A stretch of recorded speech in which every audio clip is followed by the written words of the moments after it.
एक किसान और उसका बेटा खेत में काम कर रहे हैं, जहां किसान मेहनत से अपने खेत को जोत रहा है और उसका बेटा उसके साथ उस पर काम करने की कोशिश कर रहा है। किसान अपने बेटे के साथ बैठकर ताजे बीजों को देख रहे हैं, यह सोचते हुए कि उनकी मेहनत का फल कैसे आएगा। किसान और उसका बेटा अपनी फसल के सामने खड़े हैं, गर्व से अपने मेहनत के परिणाम को देखकर फसलों के बीच कीजा चाव की पहचान करना सीखते हुए।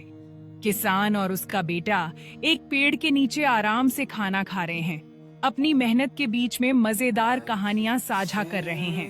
बारिश के बादल आसमान में छा गए हैं और किसान और उसका बेटा अपनी फसल को सुरक्षित करने के लिए मिलकर काम कर रहे हैं।